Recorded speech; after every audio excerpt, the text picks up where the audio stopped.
The topic, the ultimate first year baby budget. For an entire year of our son's life, Riker, I pretty much tracked every expense. As a financial planner, that probably makes a lot of sense. So in this post, we're going to walk through all those items that we tracked. And I have to also be honest with you. I am now recording this video because of how popular this blog post has become. Riker, who this initially was written for, is over 2.5 years old now. In the meantime, in late 2019, we also had our second child, Xander. So throughout this video, I'm going to obviously reference the blog post, walk through all those items, give you some more tips and tricks, but I'm also going to include some things that, if you're getting ready to maybe have a second child, some items that could be helpful on that transition phase. So that's all coming up next. Stay tuned.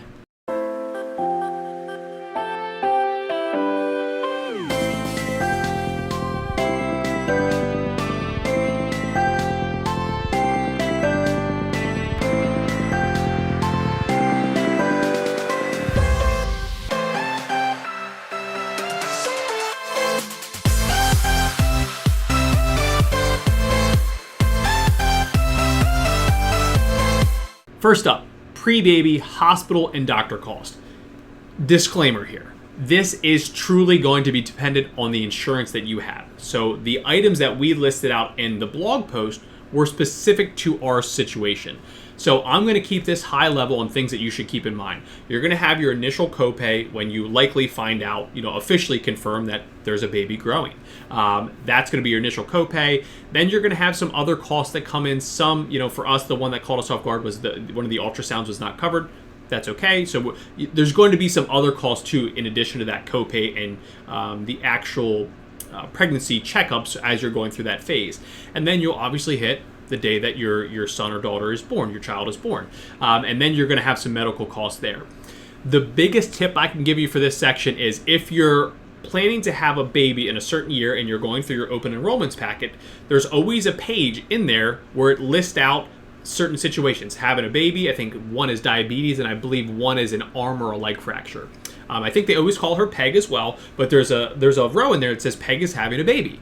And it'll tell you, hey, we assume in a normal pregnancy, this is what your cost is going to be. That is a good page to take a look at if you are pre-planning to have a child in a certain year. Obviously, we know there's a lot of variables there, but first and foremost, in your baby budget, just know that you're going to have some cost in the actual initial phase of pregnancy. That's what we want to bring your attention to in that section there. Next up is the nursery. So this was one of my favorite parts of planning for our first son Riker. Was just getting the nursery ready. It just, at that point, besides the heartbeat, it just starts to really feel real. So just plan for nursery costs. You're probably going to need a dresser. You're obviously going to need a crib.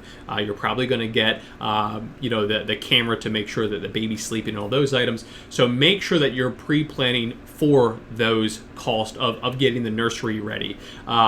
We kind of have a crazy story in there where we got very lucky through Babies R Us and a small damage and all these moving parts, but you can actually click on the blog post and read that. But more of the story is plan for your nursery, depending on what you're looking for. You could maybe do it for a couple $100. You could maybe do it for a couple $1,000.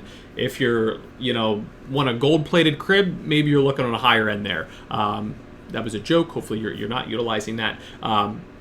But main goal here is pre-baby, make sure you're planning and getting your nursery ready. Like I said, this is one of my favorite phases, so enjoy it.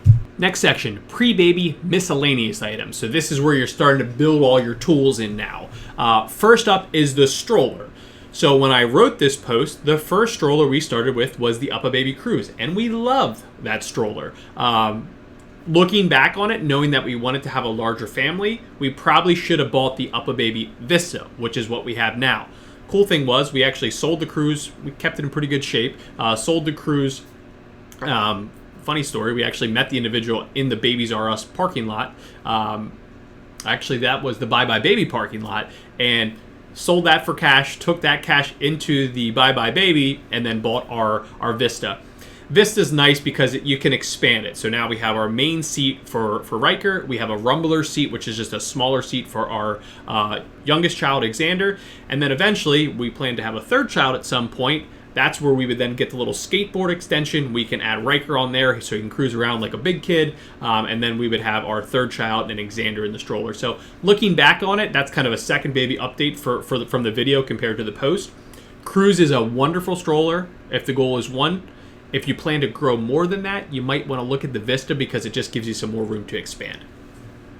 Car seat. Get yourself a good car seat. We note in here, we got the initial car seat, which is the same car seat we actually utilize with Xander now. So that was nice because we didn't have to get a new one. We just put it downstairs, put it in a nice storage area. And then we got the larger car seat for Riker as he got larger. Now Xander's using his initial one. Again, we utilize the Upper Baby car seat, Upper Baby Mesa, I believe is how you pronounce it, M-E-S-A. Utilize that for Riker, and now we utilize it for Xander. So great car seat. Last, make sure you get it checked. So your local police may check it. For us, we went over to Penn. They had a check. So just make sure you're also getting your car seat checked, that it's installed properly. As a father, I know you're kind of like, at least how I was, I did it right. I don't need anyone to check it. Well, good thing we did because Penn said you didn't have it right, Dad. So make sure you put your ego aside and let the professionals handle it. Next up was the Mamaroo. Now we have 2 kids, so I have a better sampling here. So Riker liked it initially, didn't like it after all. In the long run, I should say. We kept it though. We held on to it. Xander, same thing. Liked it a little bit. Wasn't the big fan in the long run. So if you don't know what the Mamaroo is, it's this crazy little spaceship that just kind of rocks back and forth, and you can do different paths. Whether it's a rock or I think one's called a kangaroo. I thought it was really cool from an adult perspective. I would love one of those to put me to bed every single night. But I don't know. That's going to be a personal call. Maybe if you have a friend, or maybe you can buy a used one. When I look back on it, that's the one thing, at least for both boys so far, I think was somewhat of a waste of money. But then we've also had some parents say that it's their saving grace. So I think it's just hit or miss. Next up was the bassinet. We live in South Philly, traditional row home. Both of our kids' bedrooms are actually a floor above my wife and I. So putting a child in a crib right away was not ideal for a few reasons, at least in our situation. So we have this cool little bassinet right beside our bed. We utilize it for Riker. Again, put it in storage. Utilize it for Xander. Huge help. Even if you don't live in a traditional row home, when you first bring your baby home, most likely they're sleeping right beside Mama Bear. So keep that in mind. I think it's a good investment. Like I said, we utilize it for our first son. We utilize it for our second son. Heck, we even actually just lent it down to my first niece that was born. So it's a good investment on the bassinet side. So really, those are the main things you're looking at when you start to build that. For us, we listed it as probably around $1,000 to get all those big ticket items. Remember, take advantage of your baby registry. Make sure you're asking for some of these big ticket items, and don't be embarrassed to say, "Hey, I just want gift cards. I'm going to go buy all this stuff." That's okay too. So make sure you're really taking advantage of that baby registry when you're kind of going through these big ticket items. All right, let's jump into post-baby. So post-baby healthcare. You're going to have wellness visits. Again, you're going to pay one copay. That copay can vary. Maybe you don't have a copay. That'll start your wellness visits, which I believe wellness, I list the 12 months here. I swear we just got out to, I think Riker almost had a two-year wellness, but maybe it depends on your health insurance. But just be prepared. You'll have a copay, most likely for your wellness visits, and that will take care of all of them. You're going to have doctor's trips, especially if it's your first child. We assume that they're all made out of glass. You're going to have extra wellness visits and checkups to make sure your child's okay.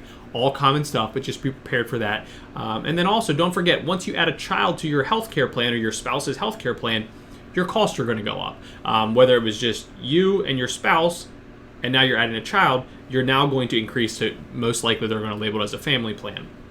Now, the good news is, whether you have 1 kid or 2 kids or 3 kids or 4 kids, usually once you get onto that family plan, you're set at a fixed rate there not a fixed rate, obviously it's going to change every open enrollment, but just know that from a post-baby healthcare, you're going to have your wellness visits, you're going to have your natural checkups, because as parents, we think they're made out of glass, and we want to do everything to protect them. We're on our second now, and I still think that same way. Maybe a little bit more seasons that we know that Xander can withstand some of the stuff that we had to test out on his brother. And then, future healthcare and even your current healthcare, that's going to go up. Once you add your child onto that healthcare plan, it's going to go up. And then even your next open enrollment, you'll be looking at that family pricing. All normal stuff, just be aware of it. Next up is, again, post-baby here, childcare, babysitter. I'm very fortunate. My wife is a rock star. She takes care of our boys, so we were able to avoid the childcare cost. We live in Philadelphia. We know that childcare is very expensive. If you were planning to have a child and you plan to utilize childcare, you probably already started your process on research. For example, Penn Hospital is near us, and Penn, the actual University of Penn, their daycare system pretty much tells you to get on the waiting list before you're even pregnant. So childcare is a real competitive sport depending on where you live. So make sure you're aware of that. Know the cost. That could be something that's going to be a large budget item. Sometimes we say it could rival a mortgage. So be prepared for that. For childcare, talk through that with your spouse or your significant other. Babysitter. You're going to have a babysitter. Initially with your first child, you won't for a long time because you don't want anyone to touch your child. You will trust no one. That's all common stuff, normal. But you're going to eventually have babysitter costs. Get back to your date nights. Get back to having those times of just you and your spouse again. So you're going to have a babysitter. So the main takeaway here is understand that childcare is not cheap. It's going to be expensive. You should plan for it as far in advance as possible.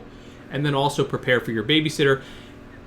Talking from experience, probably have like 2 to 3 babysitters ready to go, because one night, your babysitter is going to have something that she's doing, or maybe something else your second babysitter is doing, or the third babysitter. So make sure you have a few ready to go as well from a babysitter perspective.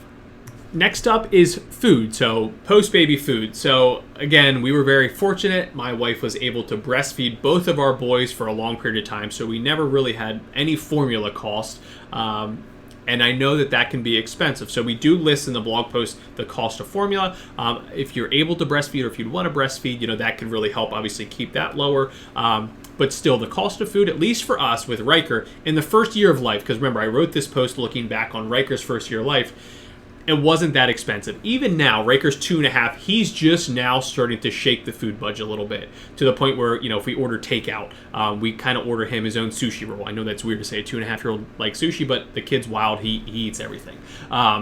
We're just now starting to feel it at 2.5. So from the food budget, just keep in mind, formula could be one that's going to show up. You'll start to have like yogurts and things like that kick in, but they're usually smaller expenses. They're not going to really shake the budget too much. Right now, Riker's at about 2.5. We're starting to see that change a little bit. Xander's at 8 months. Same thing, pretty much breastfeeding. Yes, we add in some little cool things for him here and there, his little puffs, but for the most part, smaller expenses. So for food, formula is probably your larger expense. You really won't see that kick up, I think, till after a year, and even for us, maybe 2 years. But obviously, it depends on your child. All right, next up, I'm going to combine diapers and clothes. So again, remember, this is the first year of life for our first child. Diapers, kids, they poop and pee a lot. Like a lot. I mean, you're ordering diapers from Amazon or Target, or buying them at Costco, ordering them from Costco, and wipes very frequently. So I don't think you needed me to tell you that. And maybe you like cloth diapers. Maybe you can save some money by using cloth diapers. I wish you all the best. I could never do that. I do not have the willpower to do that. So we have went through a lot of diapers. But just be aware, diapers do cost money. Wipes do cost money. Be prepared for that. In the blog post, we list out some more specifics as well. But you probably didn't need me to tell you this, but kids poop and pee a lot. And then clothes. We got lucky on clothes as well. From Mari's side of the family, some of her cousins passed down clothes. Mari's sister, my sister-in-law, passed down clothes. So for the most part, we never had too much of a shock for clothes. Heck, even our neighbors recently brought over some clothes for us. So for us, clothes were never a huge budget item, especially in that first year. And again, going back to the poop and pee thing, for whatever reason, baby's poop just stains everything. So don't go buy, Louis Vuitton onesies. You don't need to go to that level. Most likely, a lot of that stuff's going to get ruined and thrown out. So from a clothes perspective, there's not a huge budget item there early on. Now, if you didn't have anyone to pass down clothes, it could be a bigger item. But keep in mind, unless your kid's trying to win a fashion contest, for the most part, you probably just need to have a good lineup ready to go. Have some extra outfits in your diaper bag. Have some extra outfits, in your stroller or the car. Again, they poop and pee a lot, so just make sure you have the backups ready to go. We list out some details for the clothes there, but from diapers and clothes, main takeaway, you're going to buy a lot of diapers, be prepared for it. You're going to buy a lot of wipes, be prepared for it. Clothes, I think it varies a little bit, but make sure that you're properly clothing your child. All right.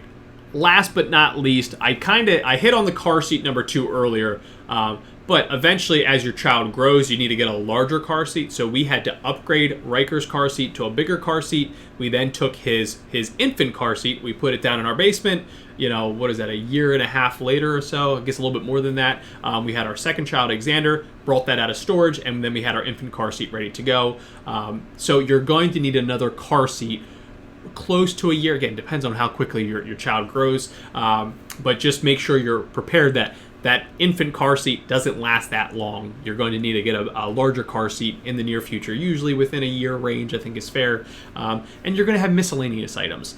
I can tell you now that Amazon and Target become very popular destinations once you have a young child. Just to get little miscellaneous odds and ends, clothes, medicine, extra toys, you name it, you're going to go to Amazon a lot and Target. So be prepared for that as well. And that covers it. That really walks through. Our grand total was a large number. It was over $28,000. Now, again, that's spread out over an entire year. And you can go through our budget. There's also, we listed some of the resources that we utilized. Your situation will be unique to yours, your own situation. The grand total for us, again, a lot of that was also caused by the health insurance. So depending on your health insurance, that number could be lower or higher. But that's our baby budget. Again, we try to include some tips in there, and even with this video coming a little bit later because of how popular this blog post has become, I was able to even give you a few extra tidbits if you're planning to have a second child at some point in the future. Thanks for watching. If you have any questions, let us know. But we hope this gives you a good idea of what you should be looking forward to. And if you're reading this and you're pregnant, or if you're planning to get pregnant, or maybe you're going through surrogacy, congratulations. We now have 2 of them, and I can promise you there's nothing like it in the world. So hopefully this helps you on the research part. And depending on where you are in the journey, enjoy some sleep. That does get a little bit tough in the long run, but I promise you it's all worth it. Again, thanks for watching, and we'll catch you on the next video.